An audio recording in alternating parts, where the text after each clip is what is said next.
Alors, je vais vous présenter le jeu Le Grimoire des Langues.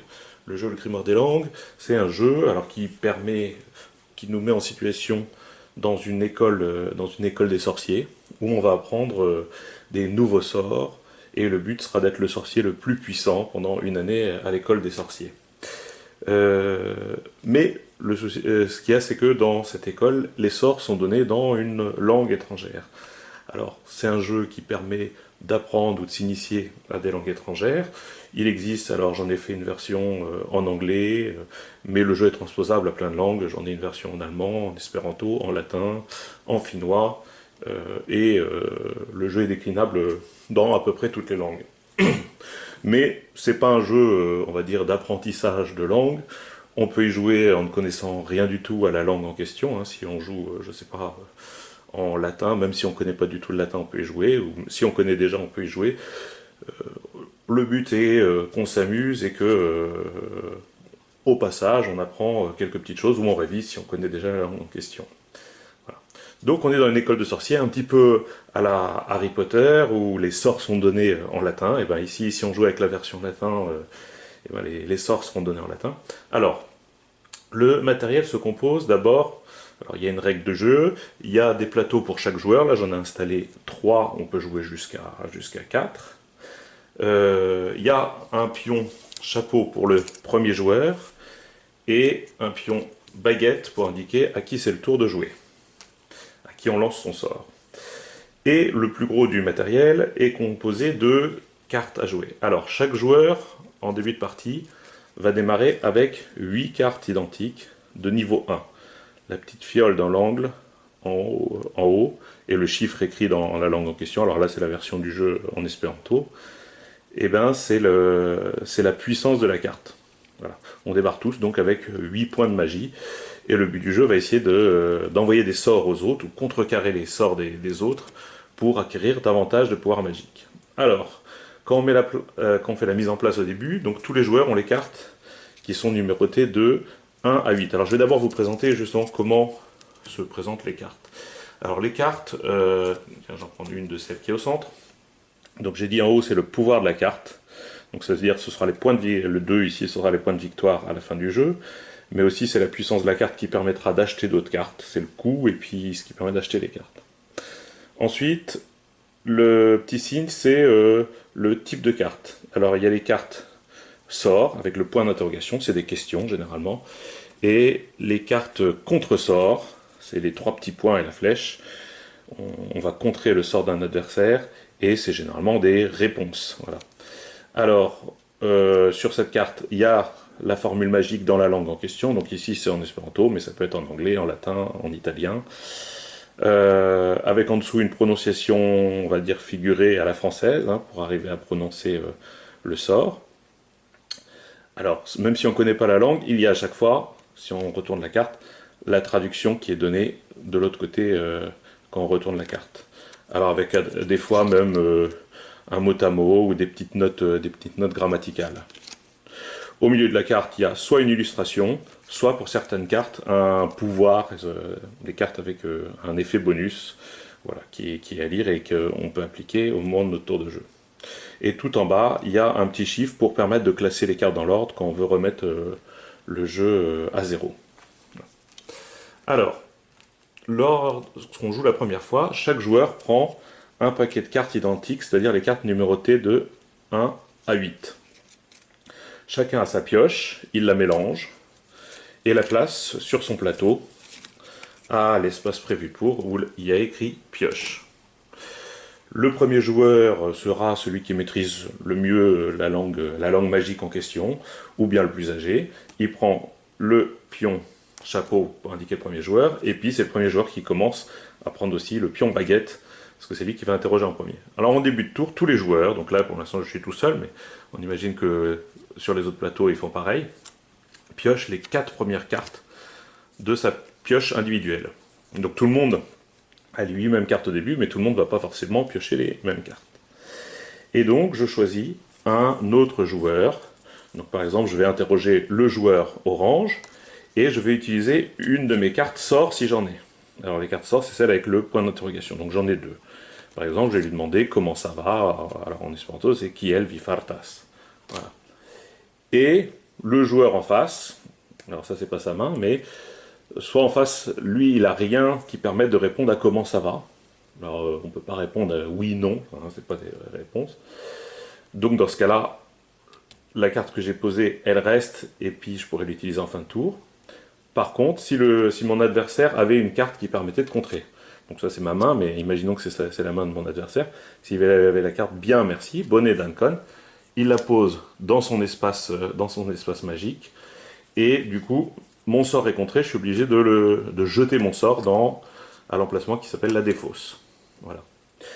Et du coup, je passe la baguette au joueur suivant dans le sens des aiguilles d'une montre. Donc c'est le joueur vert qui va interroger l'un de nous deux, et ainsi de suite. On joue jusqu'à ce que soit les joueurs n'aient plus de cartes, ou ne puissent plus poser de cartes, ne puissent plus jeter de sorts ou contrer de sorts. Et donc, en fin de tour, on aura entre 0 et 4 cartes dans son espace magique des sorts. Et une fois que donc le tour est fini, le premier joueur, avec ce qu'il a ici, va acheter des cartes parmi celles qui sont disponibles au milieu. Alors oui, j'ai oublié de préciser que au début, donc on a tous des cartes de niveau 1 pour la première partie. Au début, il y a 6 tas, 6 petites piles de cartes, de 3 cartes à chaque fois, 3 cartes identiques, qui sont des sorts magiques de niveau 2. Et on voit qu'il y a une grosse pile de cartes qu'il ne faut pas mélanger, celle-là, avec les premiers, c'est des sorts magiques de puissance de niveau 3. Alors, est disponible à l'achat en début de partie que les cartes de niveau 2, et ça, le reste viendra plus tard. Donc, en fin de tour, on fait la somme de... alors, s'il nous restait des cartes en main qu'on n'a pas pu jouer, hein, j'imagine que s'il me restait des cartes, je sais pas, si cette carte-là, je l'avais encore en main et que j'ai pas pu la jouer, je la défausse. Et le premier joueur, en commençant par le premier joueur, avec ce qu'il a disponible ici, va essayer d'acheter des choses au milieu. Donc j'ai 1 plus 1, ça fait 2, je peux m'acheter une carte de niveau 2. Donc je vais prendre, je sais pas, au hasard celle-là, qui a un effet sympathique parce que ça permet de piocher une carte supplémentaire. Et la carte que j'achète, et toutes mes cartes qui étaient dans mon espace magique, je les mets dans la défausse. Et ainsi de suite, le joueur d'après, lui, n'avait rien placé dans son espace magique, il peut rien acheter. Et lui, il avait juste une carte de niveau 1, ce qui n'est pas suffisant pour acheter 2. Donc lui, non plus, ce tour-ci, il défausse, et ce tour-ci, il ne pourra rien acheter. Le tour suivant, on pioche les 4 cartes suivantes. Alors normalement, au tout début, au deuxième tour, sa pioche se retrouve vide. On refait... Alors, ah oui, en fin de tour, on passe le pion premier joueur. Donc c'est le joueur à notre gauche qui devient premier joueur et qui prend la baguette. Et on refait un tour comme j'ai expliqué. En fin de tour, tout le monde achète suivant ses possibilités. Imaginons, lors du deuxième tour, j'ai acheté ça, je défausse toutes mes cartes. Et qu'est-ce qu'on fait? Donc fin du deuxième tour, et à ce moment-là, les joueurs ont leur pioche vide. Et bien dans ce cas-là, on prend toute notre carte de notre défausse, on la mélange, et déjà notre paquet qui était identique en début de partie n'est plus le même parce que on aura rajouté les cartes qu'on aura achetées pendant la partie. Et on recommence à prendre 4 cartes. Fin du tour suivant, donc cette fois-ci c'est le joueur jaune qui va commencer. Donc on pioche ces 4 cartes, on joue, on achète. J'ai eu beaucoup de chance, je suis arrivé à placer, imaginons, mes 4 cartes, mes 4 sorts sans les faire contrer. Donc à la fin du tour, quand c'est à mon tour de jouer, je peux acheter 2 cartes, vu que j'ai 1, 2, 3, 4. J'ai 4 de pouvoir d'achat, je peux acheter 2 cartes à 2. Donc je vais acheter, imaginons, celle-là et celle-là. J'ai pas le droit d'acheter deux fois la même, pendant le même tour. Donc j'achète celle-là et celle-là. Or, il y a un espace qui devient vide. Dès qu'un espace devient vide, eh ben, on prend les 3 cartes suivantes sur la grosse pile du milieu qui s'appelle le grimoire, qui a donné son nom au jeu, hein, c'est un livre avec tous les sorts magiques. Et donc, il y a une pile de 3 cartes 3 identiques qui sont disponibles à l'achat. Donc chaque fois qu'une pile se vide, on rajoute les 3 cartes suivantes de la pile du milieu. Et donc plus le jeu va, plus il y a des sorts puissants qui arrivent en jeu. Le but étant d'essayer d'en acheter parce que c'est ça qui rapportera les points de victoire à la fin. Et donc on continue ainsi les tours de jeu. Et la partie, et donc ce qui est au milieu va changer. Ça changera à chaque fois suivant les parties. Et il y a 6 fois 3 cartes de niveau 3. Et la partie se termine si, à un moment, un joueur, en vidant une des piles, fait apparaître, j'accélère, une carte de niveau 4. Si le niveau 4 apparaît, à ce moment-là, les joueurs qui étaient en train d'acheter finissent leur tour de jeu jusqu'à ce que tout le monde ait acheté en revenant jusqu'à celui qui a le pion chapeau.